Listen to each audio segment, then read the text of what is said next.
Assalamualaikum warahmatullahi wabarakatuh. Perkenalkan, nama saya Siti Nurmasita Makapuhe dengan NIM 21607012 dari jurusan PPKN semester 4. Nah, video ini saya buat untuk memenuhi UAS Literasi ICT. Nah, untuk materinya sendiri saya mengambil dari jurnal dengan judul Pengembangan Model Pembelajaran Blended Learning pada mata kuliah Pendidikan Kewarganegaraan. Nah, sebelum masuk ke pembahasan yang lebih lanjut, perlu kita ketahui bahwa blended learning merupakan perpaduan pembelajaran e-learning dan pembelajaran tatap muka. Kata blended atau blend berarti campuran, penyelarasan kombinasi, ataupun perpaduan. Sedangkan learning memiliki arti umum yakni belajar. Dari kedua arti tersebut, dapat dimaknai bahwa blended learning merupakan pola pembelajaran yang mengandung unsur pencampuran atau penggabungan suatu pola belajar dengan pola belajar lainnya. Pada jurnal ini dikatakan bahwa lokasi dan metode penelitian yang digunakan adalah penelitian pengembangan ini dilakukan pada FIKIP UISU. Dengan demikian, lokasi dan subjek penelitian ditetapkan secara purposif. Pelaksanaan penelitian ini dilakukan pada semester ganjil tahun akademik 2017 sampai 2018. Objek penelitian ini adalah model pembelajaran blended learning pada mata kuliah PPKN, diwujudkan dalam bentuk program pembelajaran tatap muka dan online. Nah, selanjutnya unsur-unsur dari blended learning. Unsur-unsur dari blended learning ini terdiri atas 6 bagian. Yang pertama, tatap muka. Nah, dalam hal ini diartikan bahwa tatap muka adalah ketika terjadinya pertemuan secara fisik antara mahasiswa dan dosen. Kedua, belajar mandiri.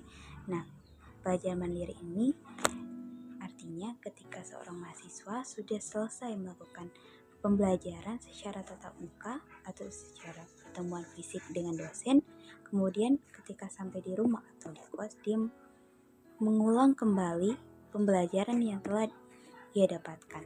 Ketiga, menggunakan aplikasi. Dalam hal ini, metode pembelajaran blended learning itu memerlukan aplikasi yang mendukung untuk pembelajaran bagi mahasiswa. Yang keempat, kegiatan tutorial. Dalam hal ini, kegiatan tutorial adalah kegiatan yang dilakukan oleh dosen untuk memberikan tugas, memberikan catatan kepada mahasiswa-mahasiswanya ketika sudah berada di dalam rumah. Yang kelima, adanya kerjasama. Dan dalam hal ini, kerjasama yang dimaksudkan adalah kerjasama antara mahasiswa dan dosen. Nah, ketika dosen sudah memberikan tugas, maka mahasiswa mempunyai tanggung jawab untuk mengerjakan tugas tersebut. Yang keenam, evaluasi. Nah, setelah mahasiswa mengerjakan tugas yang diberikan oleh dosen pada aplikasi, dosen mempunyai kewajiban untuk mengevaluasi atas tugas yang telah mahasiswanya buat, seperti memberikan nilai ataupun memberikan koreksi-koreksi terhadap tugas-tugas tersebut. Blended learning dengan menggunakan Edmodo.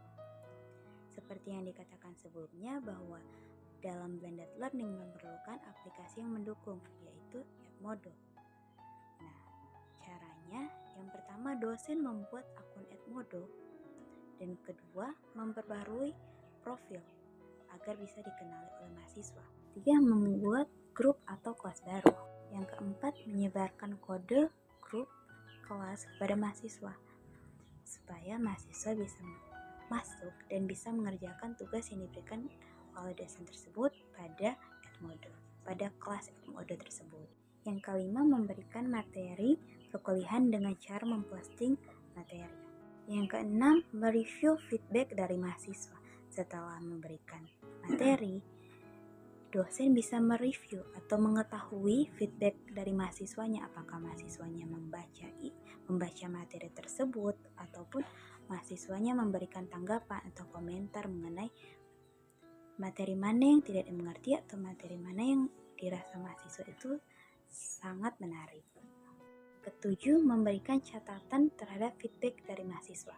Setelah mahasiswa memberikan feedback bahwa dia tidak mengerti di bagian materi yang ini, nah, maka dosen bisa membalas secara langsung komentar dari mahasiswa tersebut dengan memberikan catatan menjelaskan mengenai materi yang ditanyakan oleh mahasiswa tersebut. Yang kedelapan, memberikan tugas ataupun kuis individual maupun kelompok.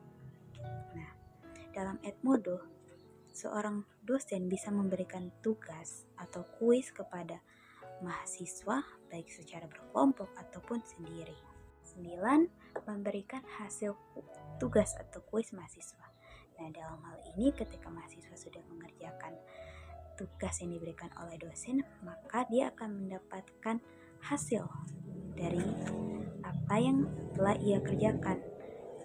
Selanjutnya ialah hasil atau manfaat dari pembelajaran blended learning ini. Nah, dengan adanya kegiatan pembelajaran blended learning ini, kehadiran fisik bukanlah menjadi ukuran, melainkan kunjungan mahasiswa ke kelas online yang ditunjukkan pada log aktivitas mereka ke kelas online dapat dijadikan parameter bagi kehadiran mereka.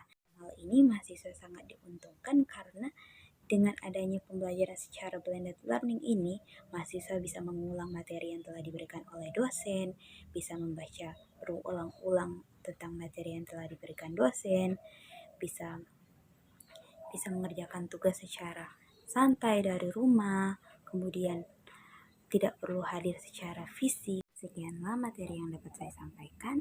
Mohon maaf bila ada salah kata, dan atas perhatiannya diucapkan terima kasih. Wassalamualaikum warahmatullahi wabarakatuh.